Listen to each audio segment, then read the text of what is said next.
Hello viewers, আজ আমি পশ্চিমবঙ্গ মধ্যশিক্ষা পর্ষদ কর্তৃক প্রদত্ত যে টেস্ট পেপারটি তোমাদেরকে দেওয়া হয়েছে সেই টেস্ট পেপারের জিওগ্রাফির 5টা পেজের ম্যাপ পয়েন্টিং তোমাদের সাথে শেয়ার করব।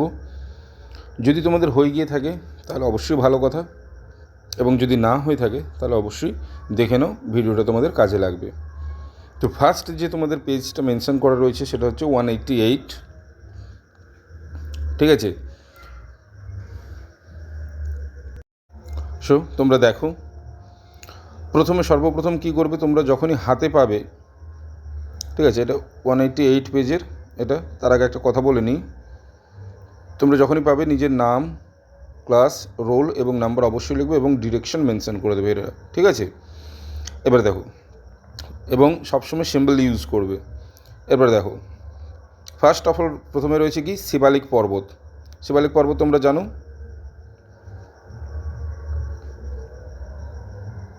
দেখো শিবালিক পর্বতটা দেখে নাও, এটা হচ্ছে শিবালিক পর্বত। ওকে, এরপরে রয়েছে কি আমাদের নর্মদা নদী।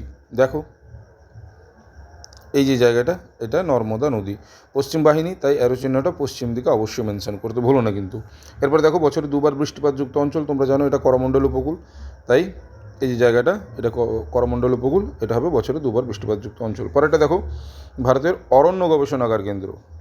ওকে, অরণ্য গবেষণাগার কেন্দ্র কোথায় তোমরা জানো অবশ্যই, দেরাদুনে, দেখে নাও এই যে জায়গাটা, এটা হচ্ছে অরণ্য গবেষণাগার কেন্দ্র।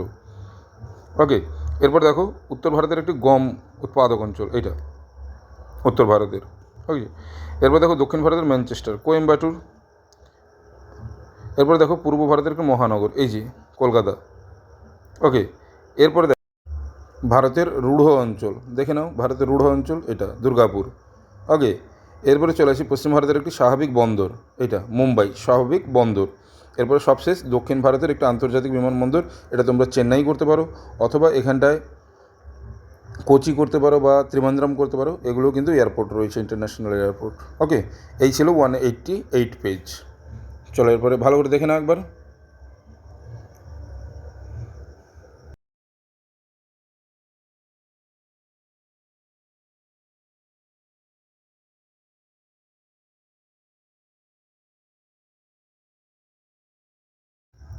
এরপরে চলে আসবো আমরা 191, ফার্স্ট রয়েছে শিবালিক পর্বত, কঙ্কন উপকূল, এরকম, ঠিক আছে। তো দেখো প্রথমে শিবালিক পর্বতটা কোথায়, এর আগের পেজেই করে এসেছি শিবালিক পর্বত। কঙ্কন উপকূলটা দেখো এই যে জায়গাটা, এটা হচ্ছে কঙ্কন উপকূল। এরপর রয়েছে ভারতের একটি অন্তর্বাহিনী নদী লুনি নদী, এটা হবে লুনি নদী। এরপরে দেখো ভারতের প্রধান মৃত্তিকা গবেষণা কেন্দ্র দেরাদুন, এটা।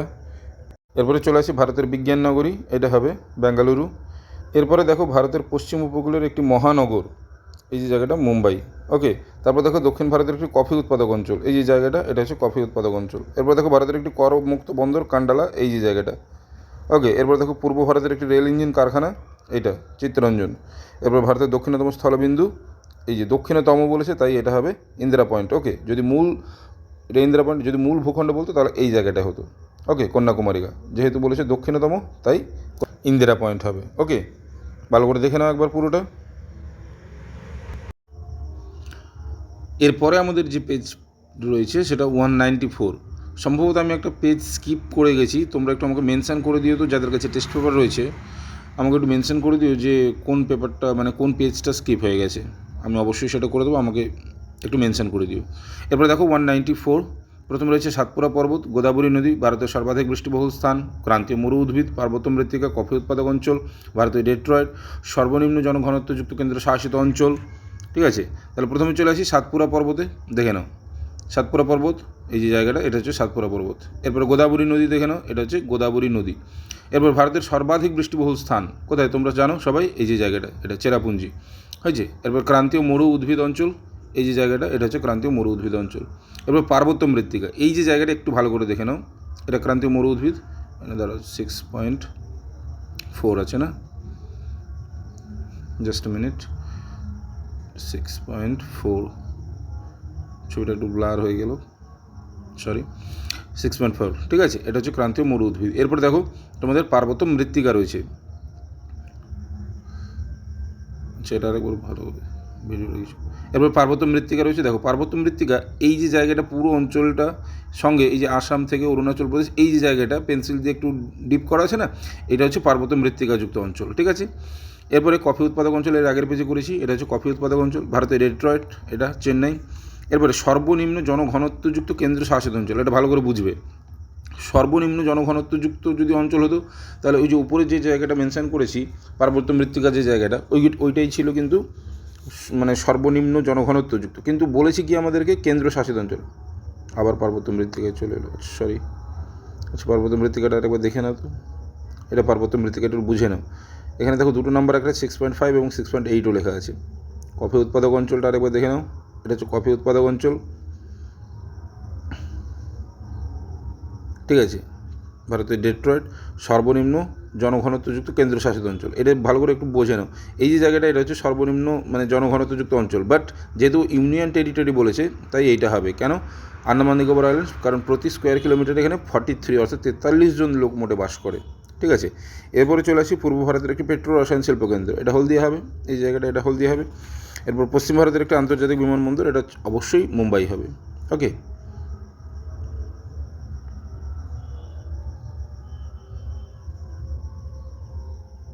এই যে পশ্চিম ভারতের একটা আন্তর্জাতিক বিমানবন্দর মুম্বাই, ওকে।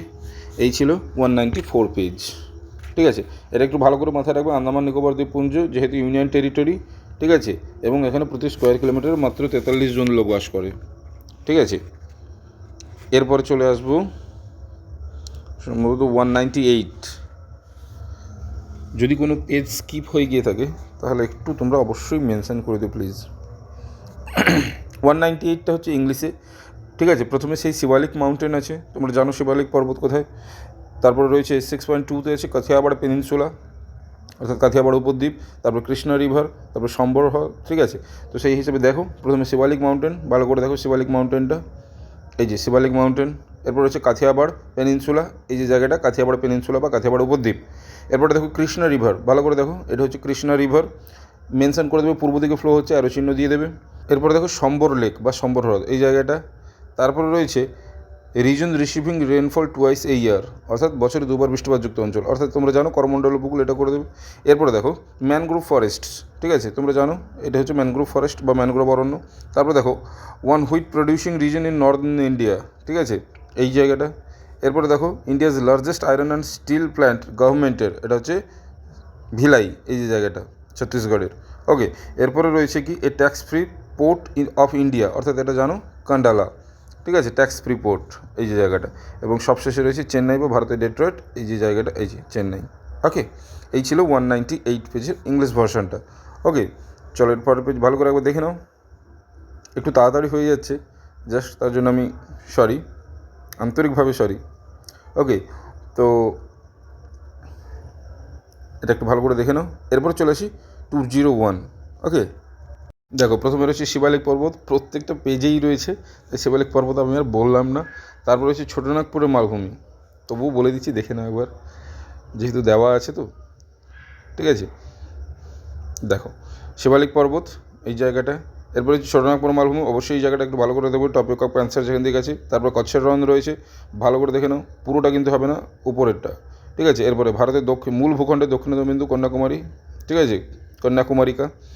এরপরে হচ্ছে কি লোকটাক হ্রদ, ঠিক আছে, তোমরা জানো এর আগের পেজেও করেছি আমরা লোকটাক হ্রদ। এরপর নর্মদা নদী, দেখো অ্যারো চিহ্ন আর দিইনি, তোমরা অ্যারো চিহ্ন দিয়ে নেবে, অ্যারো চিহ্নটা দিয়ে দিচ্ছি, ঠিক আছে, পশ্চিম বাহিনী নদী তাই। এরপরে ভারতের বৃহত্তম মহানগর কোনটা? মুম্বাই। এরপর দেখো ভারতের একটি ল্যাটেরাইট মৃত্তিকা অঞ্চল, এই যে জায়গাটা, এটা একটু ভালো করে করবে, ঠিক আছে। এরপরে থর মরুভূমি, তোমরা থর মরুভূমি এখানে পুরোটা দাগ দিয়ে দেবে না, তোমরা এইটুকু জায়গাকে মেনশন করবে, থর মরুভূমি, ওকে। এরপরে পূর্ব রেলের সদর দপ্তর, এটা হচ্ছে কলকাতা, ঠিক আছে। তো এই ছিল আজকের পর্ষদের 5টা পেজের ম্যাপ পয়েন্টিং। তো যদি কোনো পেজ স্কিপ করে গিয়ে থাকে, যেহেতু আমার কাছে বইটা নেই তার জন্য আমি বুঝতেও পারছি না, তোমরা আমাকে একটু মেনশন করে দিও, এবং যদি কিছু লেগে থাকে তাহলে আমাকে অবশ্যই কমেন্ট বক্সে মেনশন করে দেবে, ঠিক আছে। এবং আমি আন্তরিকভাবে চেষ্টা করব তোমাদের সলভ করে দেওয়ার। Thank you.